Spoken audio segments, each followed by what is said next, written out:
Hello guys, तो कैसे आप लोग? उम्मीद है आप सब लोग खैरियत से होंगे। आज मैं बिजनेस टेक्नोलॉजी का chapter 16 audit and financial control को पढ़ने वाला हूँ। तो इसमें जो सबसे पहला टॉपिक है वो इंटरनल कंट्रोल। इंटरनल कंट्रोल ये इस चैप्टर का सबसे पहला टॉपिक है।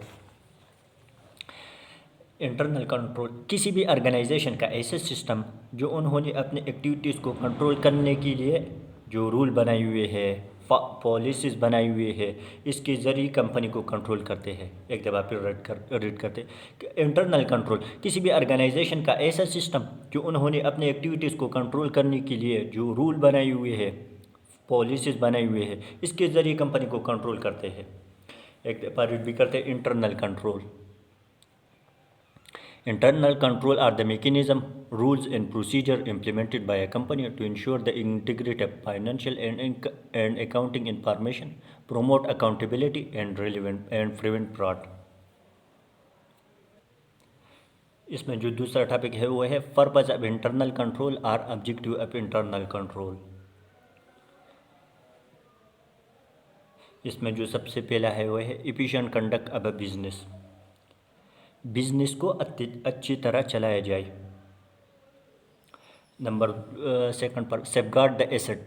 सेफगार्ड एसेट यानी एसेट को चोरी नहीं होंगे, एसेट सेफ हो। Third number preventing and detecting यानी फ्रॉड से बचेंगे और फ्रॉड को डिटेक्ट करेंगे।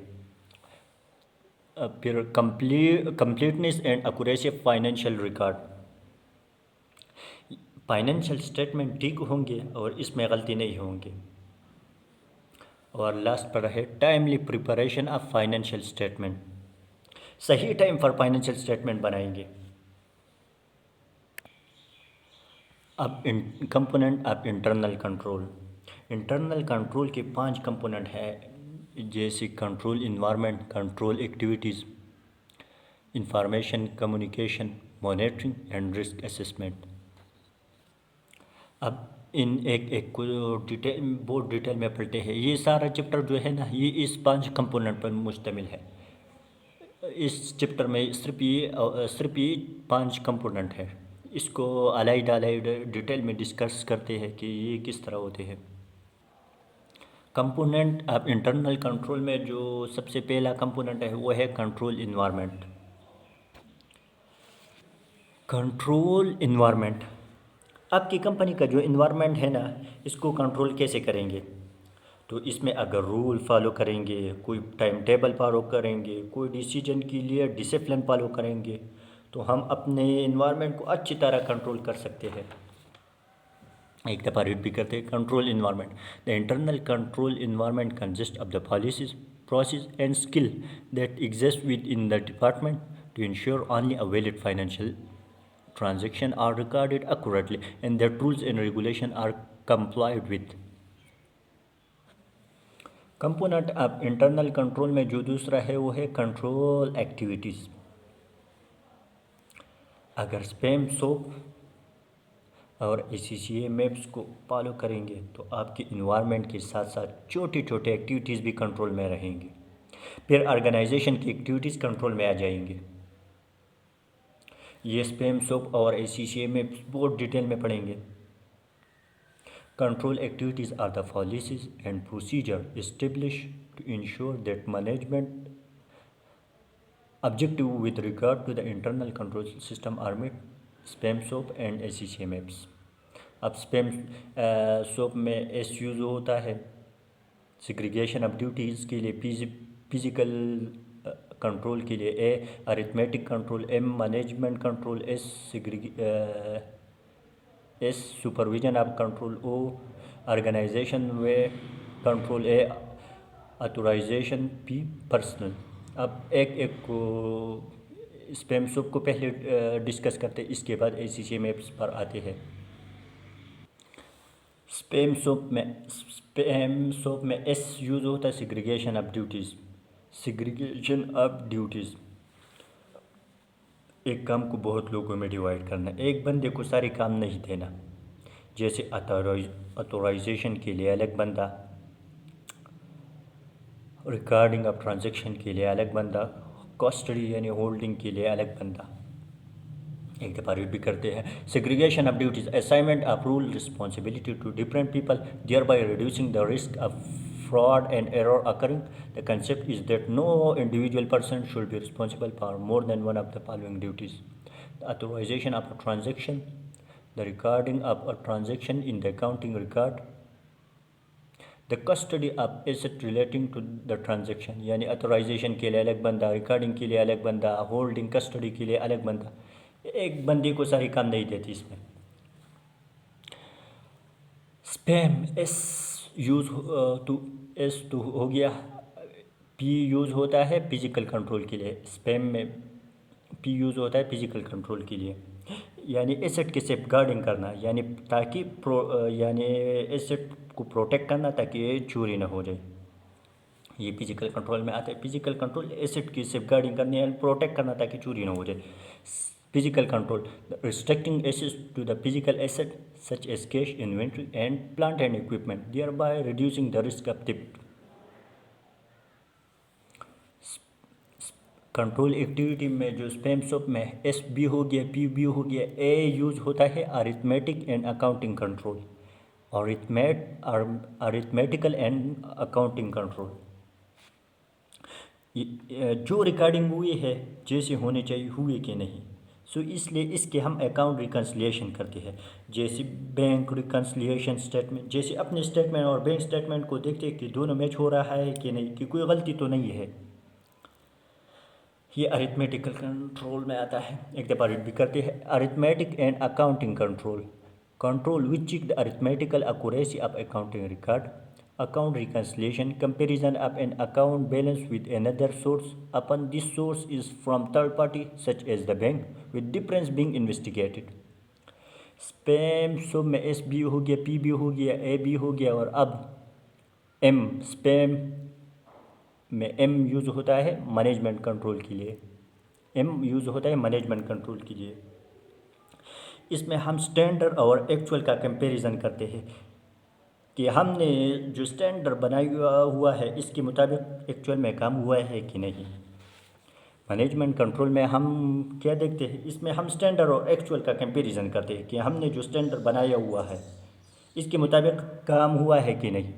एक दफ़ा रीड भी करते हैं, management control is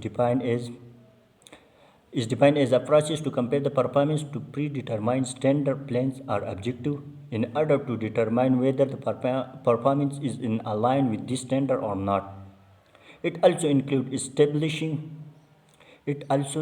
establishing information system to gather relevant information for the performance management. An internal audit function is to enable them to evaluate the effectiveness of internal control system।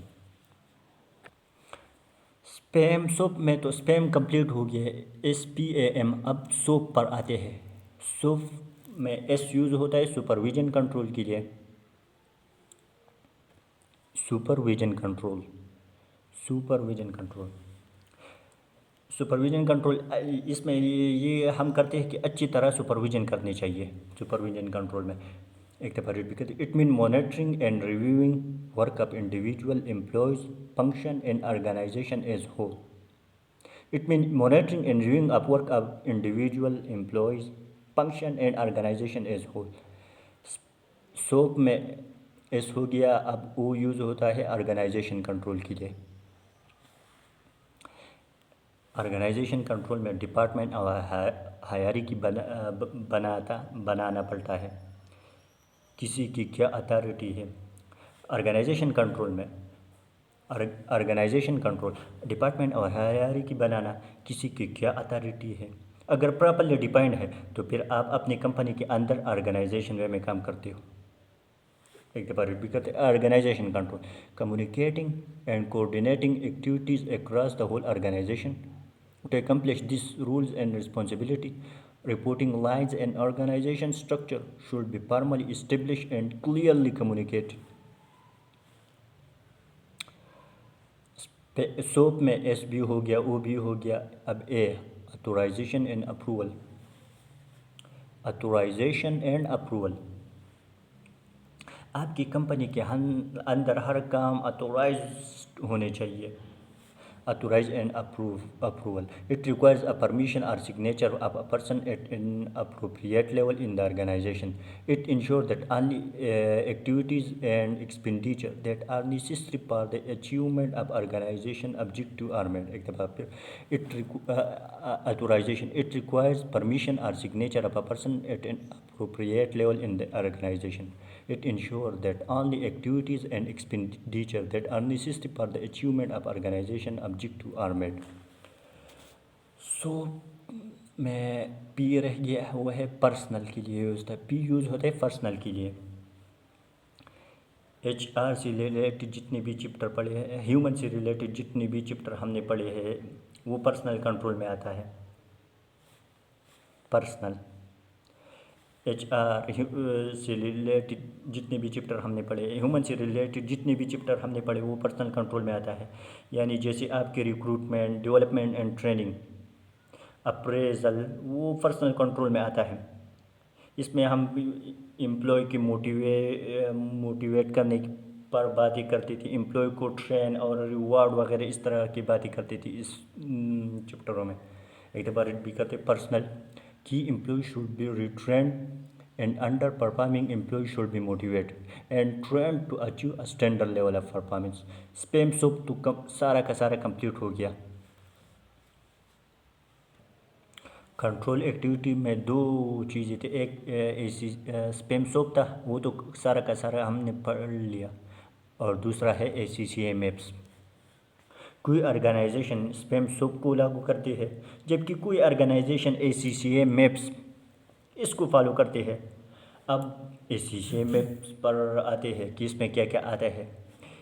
A use होता है authorisation control के लिए, C use होता है computer control के लिए, C use होता है कंपैरिजन कंट्रोल के लिए, C यूज़ होता है कंप्यूटर कंट्रोल के लिए, A यूज़ होता है अरिथमेटिक कंट्रोल के लिए, M यूज़ होता है maintain a trial balance and control account, A use होता है अकाउंटिंग रिकन्सिलिएशन के लिए, F यूज़ होता है फिजिकल कंट्रोल के लिए, S यूज़ होता है सेग्रीगेशन ऑफ ड्यूटीज़।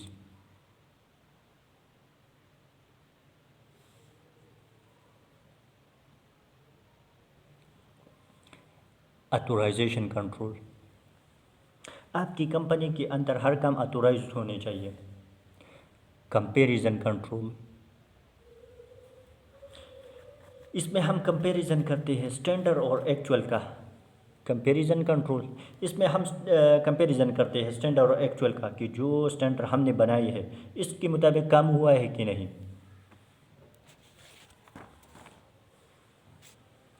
तीसरे नंबर पर है C यूज़ होता है कंप्यूटर कंट्रोल के लिए, जो दूसरा C है।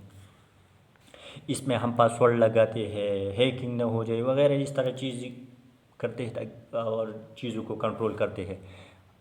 फोर्थ नंबर पर है अरिथमेटिक कंट्रोल, जो रिकॉर्डिंग हुई है वो जैसे होनी चाहिए हुई कि नहीं। सो इसलिए इसके हम अकाउंट रिकन्सिलिएशन करते हैं, जैसे बैंक रिकन्सिलिएशन स्टेटमेंट। ये maintain a trial balance and control account and accounting reconciliation, ये दोनों अरिथमेटिक कंट्रोल में आता है। ये दोनों अरिथमेटिक कंट्रोल में आता है। M यूज़ होता है मैनेजमेंट, M यूज़ होता है मेंटेन अ ट्रायल बैलेंस, और A यूज़ होता है अकाउंट रिकन्सिलिएशन, और ये दोनों अरिथमेटिक कंट्रोल में आता है। P यूज़ होता है फिजिकल कंट्रोल के लिए, फिजिकल कंट्रोल एसेट की सेफगार्डिंग करना ताकि चोरी ना हो जाए, और S यूज़ होता है segregation of duties. Segregation of duties, इसमें मुख्तलिफ़ काम को मुख्तलिफ़ लोगों में डिवाइड करते हैं, सारे काम एक बंदी के हाथ में नहीं देते, सो इस वजह से फ्रॉड कम होता है। तो ये था ACCA maps. Component of internal control में जो तीसरा नंबर है वो है, तीसरा नंबर पर जो चीज़ है वो है रिस्क असेसमेंट। रिस्क असेसमेंट, जब हम पैसा इन्वेस्ट करते हैं तो रिस्क एनालिसिस वालों से पूछते हैं, तो फिर वो बताते हैं यहाँ पर प्रॉफिट की इतनी चांस है, वहाँ पर प्रॉफिट की इतने चांसेस है, या फिर रिस्क कमेटी का काम है रिस्क असेसमेंट। रिस्क कमेटी के मेंबर नॉन एग्जीक्यूटिव डायरेक्टर होते हैं। एक दफ़ा रिपीट करते हैं, risk assessment administration should identify and analyse the relevant risk to the achievement of owners goal and objective. Components of internal control में जो चौथा नंबर है वो है information system control. Information system control आपका जो इंफॉर्मेशन रिकॉर्ड है computer या मैनुअल में, इसको कंट्रोल करना, यानी इसको सिक्योर करने के लिए जो प्रिकॉशन कर रहे हो, जैसे prevention, recovery procedure, correction procedure या फिर अवॉइडेंस ऑफ फिजिकल थ्रेट्स, ये सब कुछ इंफॉर्मेशन सिस्टम कंट्रोल में आता है। एक दफ़ा भी करते हैं, business organisation need to ensure their IT and manual system are safe and secure so their data is shelter from accidental or deliberate threats. Security can be segregated into detection, prevention, recovery procedure, correction procedure, avoidance of threats. Avoidance of threat या are physical threats. Physical threats पर अब कुछ बातें करते हैं, ये क्या होते हैं physical threats. Physical threats physical threats ये वो थ्रेट्स है जिसकी वजह से आपका डेटा मैनुअल या कंप्यूटर में है वो डिस्ट्रॉय हो सकता है। आपके डेटा को फिजिकल थ्रेट से ख़तरा है। फिजिकल थ्रेट में आग आता है, सैलाब, टेररिस्ट एक्टिविटी और अनएक्सपेक्टेड डैमेज वगैरह, इस तरह की चीज़ें हो सकता है। एक दफ़ा भी कहते हैं physical threats. Physical threat to security में भी natural man made. They include fire, flooding, weather, lightning, terrorist activity and accidental damage, unexpected damage. For example, spilled a cup of spilled a cup with spilled a cup with a coffee over a dish covered with papers, or tripped and fallen doing some damage to ourselves or to able item of office equipment. अब दूसरा topic, अपने information को secure करने के लिए हम 3 तरह के कंट्रोल अडॉप्ट करते हैं। इसमें जो सबसे पहला वो है सिक्योरिटी कंट्रोल, दूसरा है इंटीग्रिटी कंट्रोल और तीसरा है कंटीजेंसी कंट्रोल। सिक्योरिटी कंट्रोल इसमें ह्यूमन एरर, टेक्निकल एरर,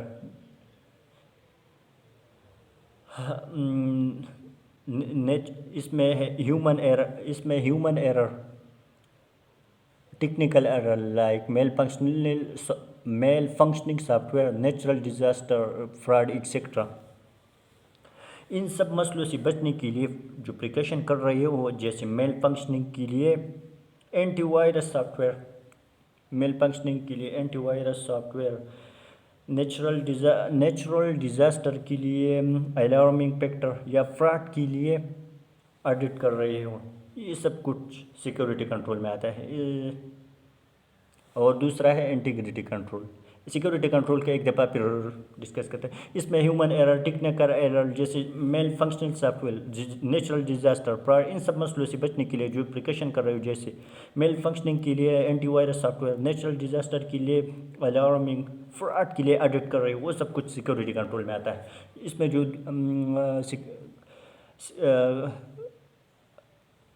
अपनी इंफॉर्मेशन को सिक्योर करने के लिए जो 3 कंट्रोल है, इसमें सिक्योरिटी कंट्रोल तो हो गया, दूसरा है इंटीग्रिटी कंट्रोल के बारे में पढ़ते हैं। अपने डेटा को जो बैकअप रखते हो, अपने डेटा की जो बैकअप रखते हो, तो वो इंटीग्रिटी कंट्रोल में आता है। जैसे किसी फाइल की कॉपी अलग जगह रख दी। एक दफ़ा भी कहते हैं integrity control. Data integrity is protected when data store is the same as in a source document and not altered in any way. For example, a copy file or a backups. Information की control secure करने के लिए जो control adapt कर रहे हो, इसमें जो तीसरा है वो है कंटीजेंसी कंट्रोल। जैसे हमने प्लान ए बी और प्लान बी दोनों रखी हुई है, अगर प्लान ए फेल हो गया तो हम प्लान बी को लागू करेंगे, फॉलो करेंगे। जैसे कंटीजेंसी कंट्रोल को एक दफ़ा फिर प्लान ए और प्लान बी दोनों हमारे साथ रखी हुई है, अगर प्लान ए फेल हो जाता है तो हम ऑटोमेटिकली प्लान बी को लागू करते हैं, फॉलो करते हैं। जैसे लोड शेडिंग की वजह से बिजली गई तो हम यूपीएस से काम चलाएंगे, और अगर यूपीएस भी काम नहीं करता तो फिर हम जनरेटर को यूज़ करके अपने काम को जारी रखेंगे। Contingency control are a measure that come into force in the events of unforeseen circumstances. For example, implementation of disaster recovery plan in the event of a system breakdown or crash. Disaster recovery plan must provide for standby procedure so that some operation continue to be performed while normal services are disrupted. Component of internal control में जो पांचवा number है वो है monitoring. Monitoring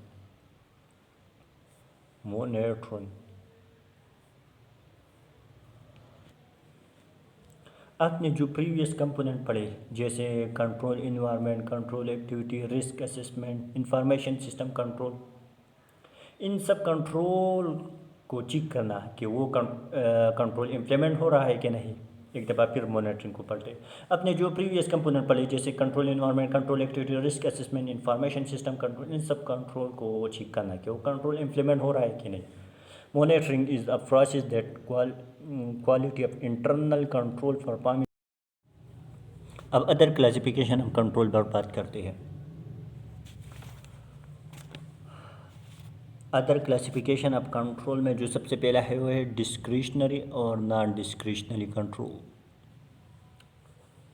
discretionary control ये manually signature, thumb impression वगैरह इस तरह चीज़ इसमें आते हैं, जबकि नॉन डिस्क्रिशनरी कंट्रोल में पासवर्ड इंटर कर रहे हो, पिन कोड इंटर कर रहे हो वगैरह इस तरह चीज़ें आती है। एक दफ़ा भी कहते हैं discretionary non discretionary control, this control related with authorisation. Discretionary is related with the manual signature on some invoice और cheque, whereas in non discretionary is related with enter some code और password like an ATM machine. Voluntary and mandatory control. Voluntary and mandatory control.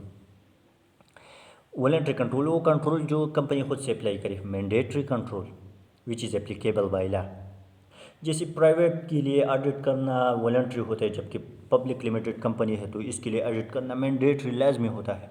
इसके बाद फिर manual and automated control. Manually inventory है वो manually count कर रहे हैं, जैसे वो 1 2 3 4 5 6, और इसके बाद फिर ऑटोमेटिक कंट्रोल, इसमें ऑटोमेटिक मशीन से चीज़ों को काउंट कर रहे हो। इसके बाद फिर फाइनेंशियल कंट्रोल में फाइनेंशियल स्टेटमेंट की ऑडिट करना ये फाइनेंशियल कंट्रोल में आता है, जबकि जनरल और एप्लीकेशन कंट्रोल ये बहुत डिटेल में है, इसको बहुत डिटेल है। अब हम इस पर आते हैं। जनरल कंट्रोल होल सिस्टम पे कंट्रोल। जनरल का होल सिस्टम पे कंट्रोल जैसे मोबाइल पे पासवर्ड लगाना, और control which is related with overall computer system. एक दफ़ा रिपीट भी करते हैं। General control apply to information system activities throughout an organisation.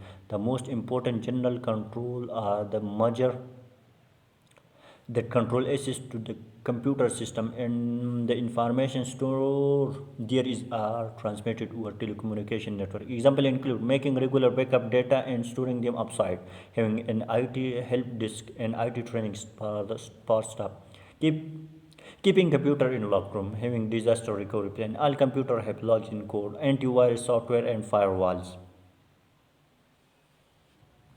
General control हो गया। अब एप्लीकेशन कंट्रोल।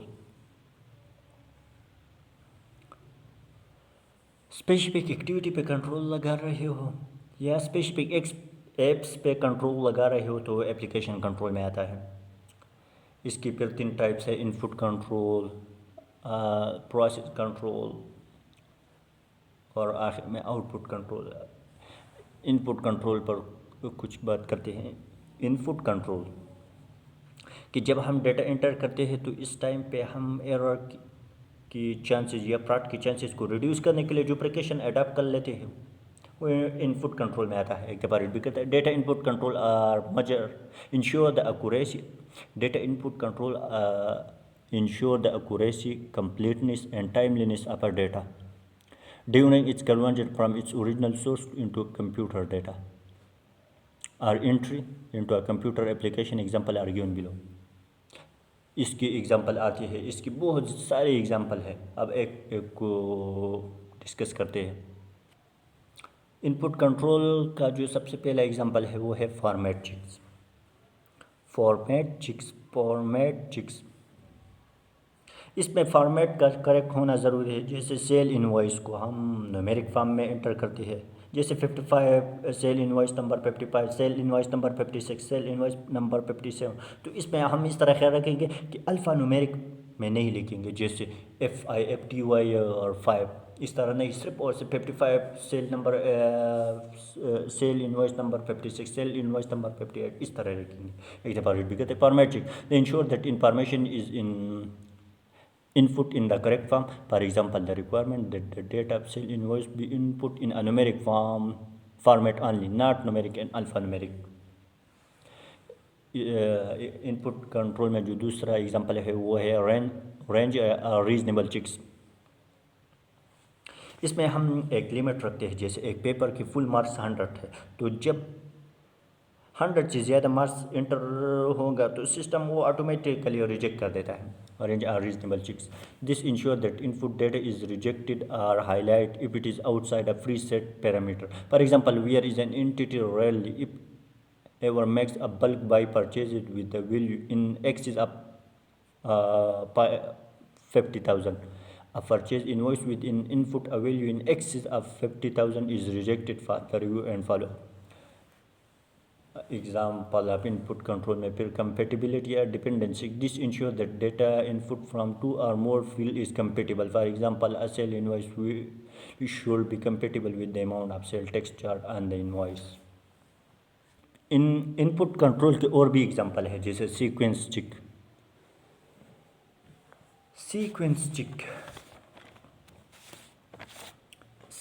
चिक्स अगर सिस्टम में सीक्वेंस से हट कर कोई चीज़ एंटर हो रहा है तो वो ऑटोमेटिकली रिजेक्ट होता है। जैसे इनवॉइस 1 2 4, तो 4 एक्सेप्ट नहीं होगा क्योंकि 3 नहीं है।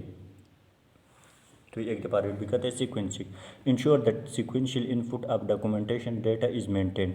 This facilitate the completeness of a process by ensuring that document is processed out of a sequence are rejected. For example, where a free number of goods are received, notes are issued to acknowledge the receipt of good into physical inventory. Any input of notes out of the sequence should be rejected. फिर control total input control में जो फिर अगला example है वो है control total.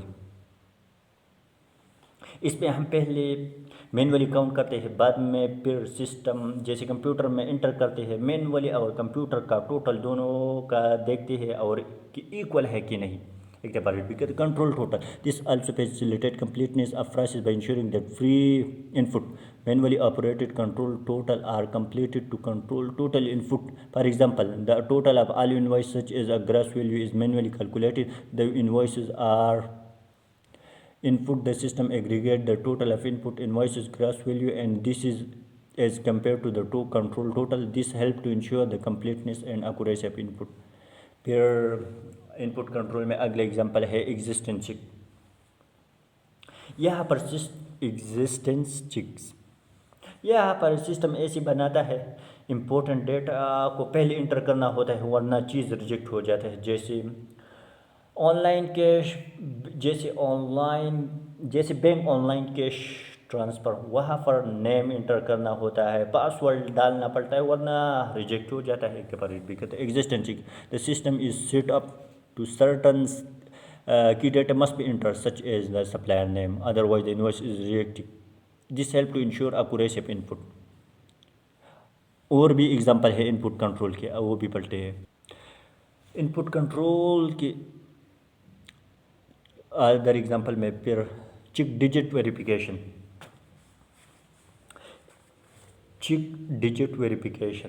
इसमें आप चेक करते हो कि 50,000 के ट्रांजैक्शन होनी चाहिए, 50,000 क्यों हुए कि नहीं। एक बार रिपीट करते हैं check digit verification. Check digit are use to protect against the transposition of data. Example error arising due to accidental reversal of digit. This process uses algorithm to ensure that data input is accurate. फिर आखिर में है document count. Total invoice document count, total invoice count की 12 invoices है। 10 by 10 inter कर ली, inter करने के बाद चेक करते हैं कि 12 इंटर हुए कि नहीं, एक दफ़ा रीड भी करते हैं। The number of invoice to be input are counted, the invoices are then enter one by one, at the end of the number of invoice input is check against the document count, this help to ensure the completeness of input. ये input की control की example थे जो कि बहुत सारे थे, हमने सारे के सारे पढ़े। अब प्रोसेस कंट्रोल पर आते। इनपुट कंट्रोल तो हो गया, अब प्रोसेस कंट्रोल। प्रोसेस कंट्रोल, अब जब डेटा को प्रोसेस करते हुए जो प्रिकॉशन अडॉप्ट कर लेते हो वो प्रोसेस कंट्रोल में आता है। एक दफ़ा रीड भी करते हैं। Process control, process control exist to ensure that all the data input is process correctly and the data files are appropriately updated। एक दफ़ा फिर, process control exists to ensure that all data input is processed correctly and all the data files are appropriately updated accurately in a timely manner। For example, the balance carried forward on the bank account in a company general ledger। फिर last में है output control. ये सारे application control की types थे। पहले था input control, फिर प्रोसेस कंट्रोल और आखिर में है output control. Output control, process होने के बाद फाइनल डॉक्यूमेंट्स आए हैं, जैसे फाइनेंशियल स्टेटमेंट। फाइनेंशियल स्टेटमेंट सिर्फ ऑथोराइज लोगों तक पहुंचना चाहिए जिन्होंने यूज़ करना है। एक दफ़ा रिपीट भी करते हैं। Output control, output control exist to ensure that all data is processed and the output is distributed only to the prescribed authorized user। एक दफ़ा फिर, output control exists to ensure that all data is processed and the output is distributed only to prescribed authorized user। अब अगला topic है responsibility for the implementation of control. Responsibility for the implementation of control, हमने जो सारे internal control system पढ़े ये किसकी responsibility है इसको इम्प्लीमेंट करवाना? तो ये मैनेजमेंट, इसके बाद फिर बोर्ड ऑफ डायरेक्टर और आखिर में और फिर अगला ऑडिटर, ये 3 लोगों की रिस्पॉन्सिबिलिटी इसको इम्प्लीमेंट करना। हमने जो सारे इंटरनल कंट्रोल सिस्टम पर ये किसकी रिस्पॉन्सिबिलिटी इसको इम्प्लीमेंट करवाना? तो ये management, board of director, auditor की रिस्पॉन्सिबिलिटी है इसको इम्प्लीमेंट करवाना। तो एक एक को डिस्कस करते हैं। इसमें जो सबसे पहला है वो मैनेजमेंट। टॉप लेवल मैनेजर की रिस्पॉन्सिबिलिटी है, टॉप लेवल के मैनेजर है वो, इसकी रिस्पॉन्सिबिलिटी है कि वो अपनी ऑर्गेनाइजेशन में अच्छी इंटरनल कंट्रोल को लागू करे। सेपरेट भी करते हैं। Management, the chief executive officer, the top manager of the organisation has overall responsibility for designing and implementing effective internal control। The chief executive should affect integrity and ethics and other factor of a positive control environment। एक बार फिर, the chief executive officer or top manager of the organization who has overall responsibility for designing and implementing effective internal control। The chief executive should affect the integrity and ethics and other factor of positive control environment। दूसरा है board of director, इस पर बात करते हैं। Board of director, board of director management director के लिए जवाबदेह है। बोर्ड ऑफ डायरेक्टर को एंटिटी की एक्टिविटी का पता होता है, सारे इन्वायरमेंट का पता होता है, क्योंकि उसने कंट्रोल करना है और अपने बोर्ड की रिस्पॉन्सिबिलिटी सही टाइम पर पूरी करनी है। एक दफ़ा रीड भी करते हैं। Board of director, management is accountable to the board of director. Effective board members are objective, capable, and encouraging, having or showing interest in learning. They also have knowledge of the entity activities and environment and commit the time necessary to fulfill their board responsibility। अब जो 3rd number पर है वो है auditor. Auditor पर बात। Auditor, auditor auditor का काम होता है कि वो ऑर्गेनाइजेशन में इंटरनल कंट्रोल को मेजर करे और वो अंदाज़ा लगाता है और वो ऑडिटर जो है वो अंदाज़ा लगाता है कि कंट्रोल प्रॉपरली डिज़ाइन हुआ है कि नहीं, और फिर ऑर्गेनाइजेशन में लागू हुआ है कि नहीं, और रिकमेंडेशन भी करता है कि इंटरनल कंट्रोल को कैसे इम्प्रूव करें। ऑडिटर रिस्पॉन्सिबिलिटी जो है वो 3 लोगों की थी कि इंटरनल कंट्रोल को इम्प्लीमेंट करना। इसमें जो पहला था वो मैनेजमेंट, दूसरा था बोर्ड ऑफ डायरेक्टर, तीसरा था ऑडिटर कि ऑडिटर का काम होता है कि ऑर्गेनाइजेशन में इंटरनल कंट्रोल को मेजर करे और वो अंदाज़ा लगाता है कि कंट्रोल प्रॉपरली डिज़ाइन हुआ है कि नहीं, और फिर ऑर्गेनाइजेशन में लागू हुआ है कि नहीं, और रिकमेंडेशन भी करते हैं कि इंटरनल कंट्रोल को कैसे इम्प्रूव करें। एक दफ़ा भी कहते हैं internal auditor and external auditor of the organisation also measure the effectiveness of the internal control. They assess whether the control are properly designed, implemented, and working effectively, and make recommendation on how to improve internal control. अब इस chapter का अगला topic पढ़ते हैं internal audit, फिर इसके बाद फिर एक्सटर्नल ऑडिट ये क्या होते हैं। इंटरनल ऑडिट पर सबसे पहले बात करते हैं। इंटरनल ऑडिट ये इंडिपेंडेंट एवेल्यूएशन करेगा मैनेजमेंट के काम का, ये इंडिपेंडेंट एवेल्यूएशन करेगा मैनेजमेंट के काम का, ये परमानेंट एम्प्लॉय नहीं होता। ये सॉरी इंटरनल ऑडिट ये इंडिपेंडेंट एवेल्यूएशन करेगा मैनेजमेंट के काम का, ये परमानेंट एम्प्लॉय होता है ऑर्गेनाइजेशन का। ये मैनेजमेंट हायर करते हैं और मैनेजमेंट को रिपोर्ट देता है। ये कंपनी की जो इंटरनल कंट्रोल सिस्टम है ना, हमने जो पायो कंपोनेंट पढ़ी थी, इसको रूटीन में चेक करता है कि वो किस तरह है।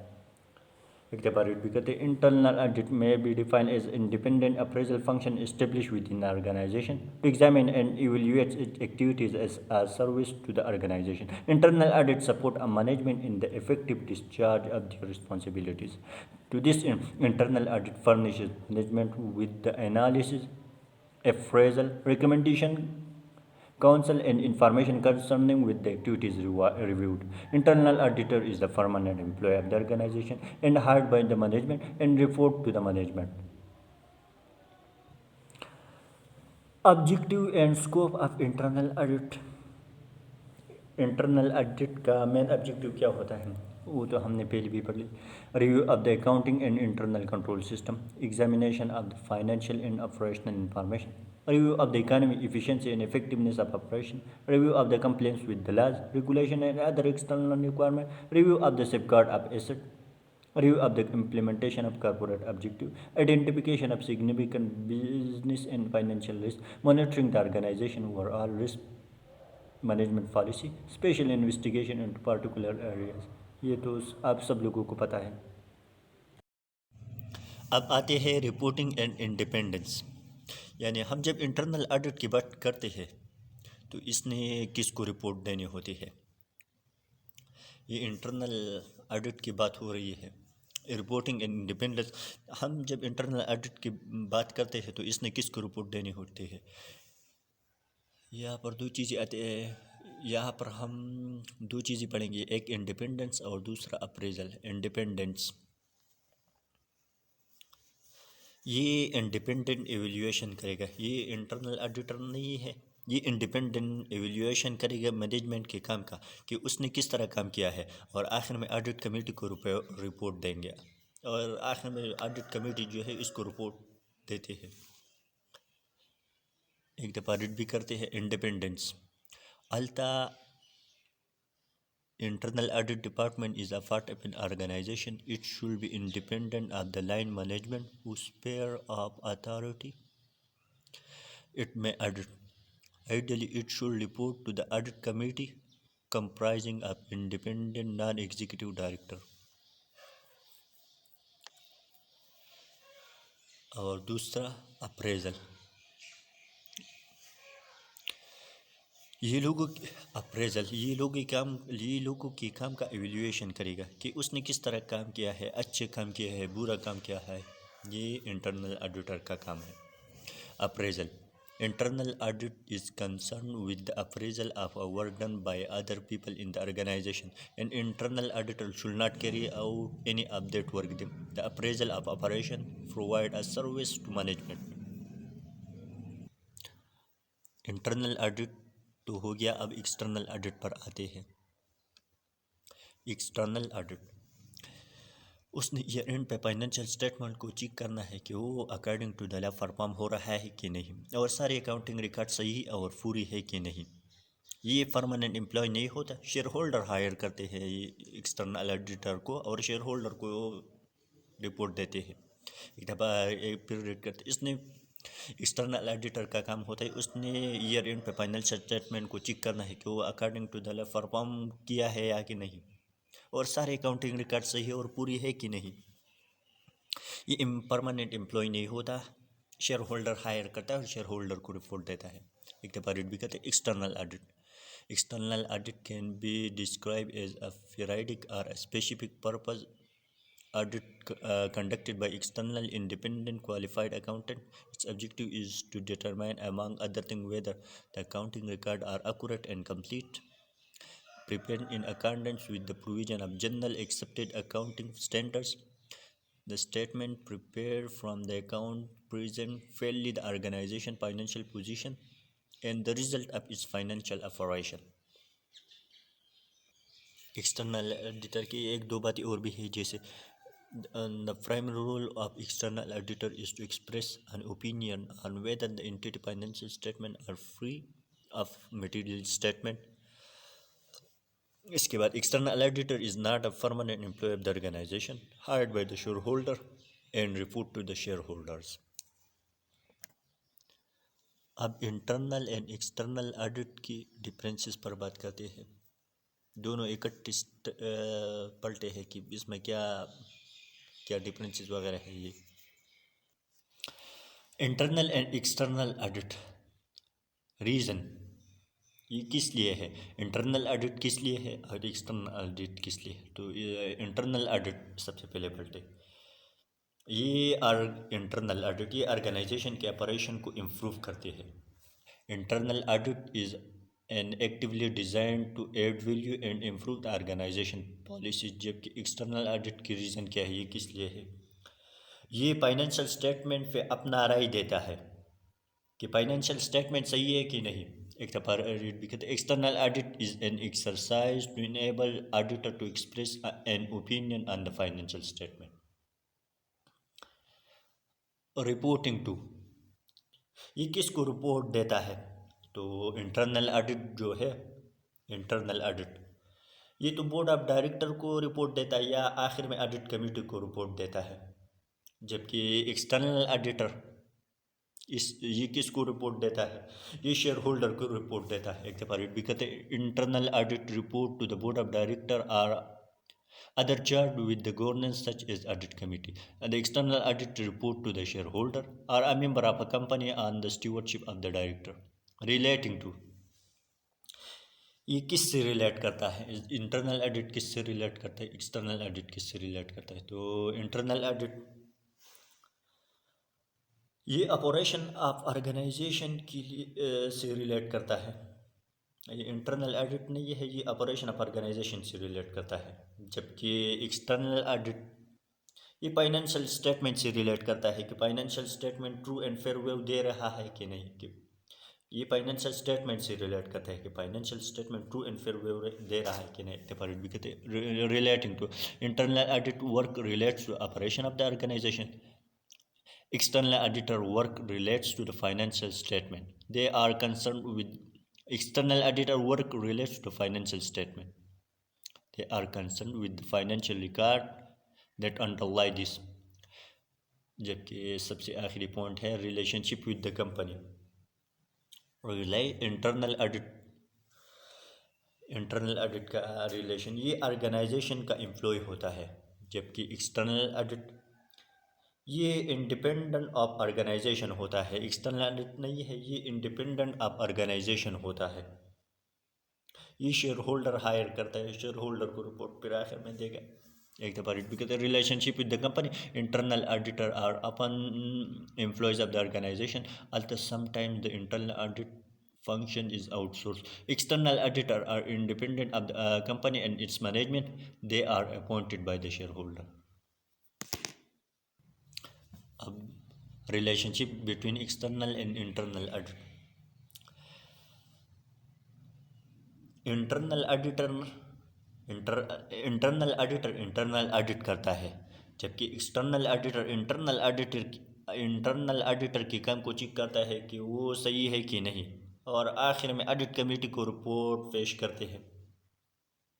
पहले इंटरनल ऑडिटर ऑडिट करता है, इसके बाद फिर एक्सटर्नल ऑडिटर आता है, और इंटरनल ऑडिटर ने जो काम किया हुआ है कि उसने इंटरनल ऑडिटर ने ऑडिट किया हुआ है तो उसको चेक करता है कि उसने सही काम किया है या नहीं, और फिर आखिर में ऑडिट कमेटी को रिपोर्ट देता है। Relationship between external and internal audit.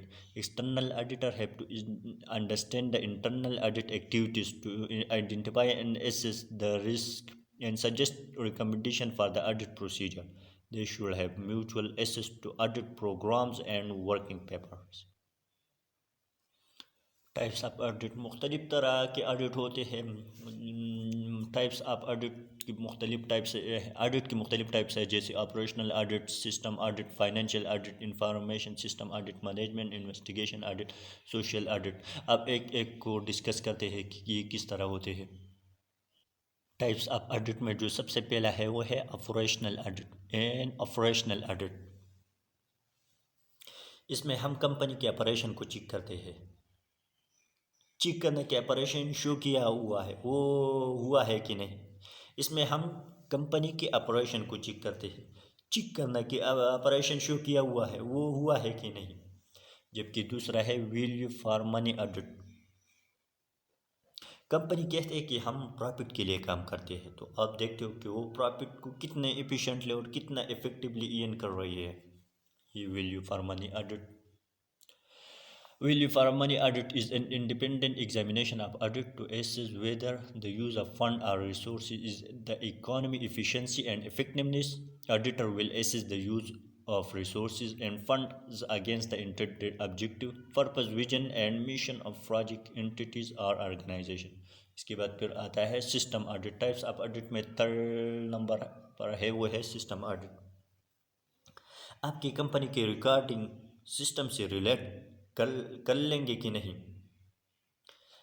System audit, इसमें आपकी कंपनी की रिकॉर्डिंग है वो सिस्टम से रिलेट कर लेंगे कि नहीं। इसके लिए हम दो तरह के टेस्ट करते हैं, एक कंप्लियंस टेस्ट। इसमें हम अकाउंटिंग रूल को चेक करते हैं, वैसे हमने सेल कर दिया तो हमारे पास फिर कैश आता है और हम तो डेबिट कैश और क्रेडिट सेल हो गया। लेकिन इसके यहाँ पर हम इस तरह देखेंगे कि यहाँ तो उलट नहीं है, डेबिट सेल क्रेडिट कैश इस तरह तो नहीं है। और दूसरा टेस्ट हम सिस्टम ऑडिट में करते हैं वो है सब्सटेंटिव टेस्ट, जिसमें फिगर को चेक करते हैं, जैसे debit cash 5000, credit sale 500।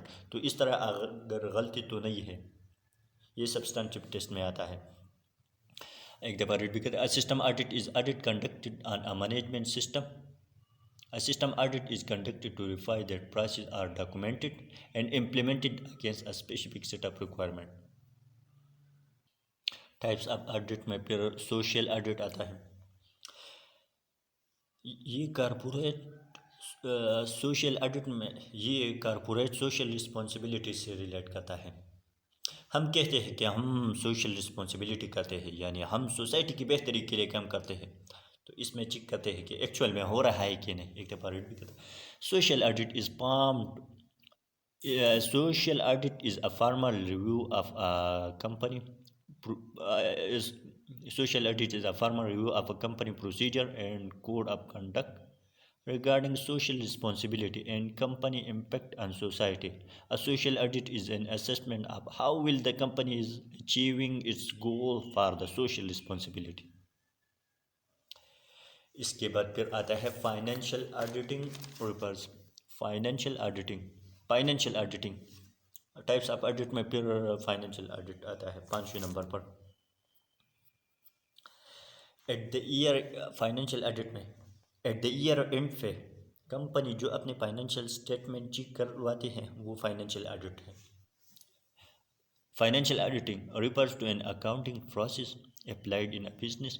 The process involves using an individual body for evaluating the financial transaction and statement of a business. Using an individual body for evaluating financial transaction and statement of a business. Important बात, बहुत ज़्यादा important बात है.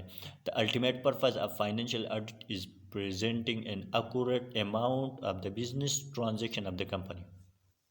इसके बाद फिर आता है information system audit. Types of audit में फिर अगला टाइप है वो information system audit. Information system audit is related with the information control system. वो हमने जो इंटरनल कंट्रोल कंपोनेंट में इंटरनल कंट्रोल के कंपोनेंट पढ़ी थी. इसमें एक control system, information control system. तो ये information system audit is related with information control system. इस ऑडिट में हम चेक करेंगे कि इंफॉर्मेशन कंट्रोल सिस्टम हो रहा है कि नहीं. इस पूरी कंपोनेंट को चेक करना. एक दफ़ा ऑडिट भी कहते हैं information system audit is important because it gives assurance that IT system are adequately protected, provide reliable information to the user, and are properly managed to achieve their intended benefits. फिर last types of audit में last type है वो है management audit. Management audit में इसमें management audit इसमें company के top level के मैनेजर या डायरेक्टर के ऑडिट करते हैं. ये तब होता है जब पता चले कि कंपनी के मैनेजर फ्रॉड में इन्वॉल्व है, तब हम मैनेजमेंट ऑडिट करते हैं. कंपनी के मैनेजर या कंपनी के टॉप लेवल के मैनेजर या डायरेक्टर का ऑडिट ये तब होता है जब पता चले कि कंपनी के मैनेजर फ्रॉड में इन्वॉल्व है. एक दफ़ा ऑडिट भी कहते हैं management audit is an assessment of how well an organisation management team is applying its strategies and resources. A management audit evaluates whether the management team is working in the interest of shareholder, employees and the company reputation. तो ये था business technology का 16 chapter, जो कि हमने सारा का सारा एक ही लेक्चर में ख़त्म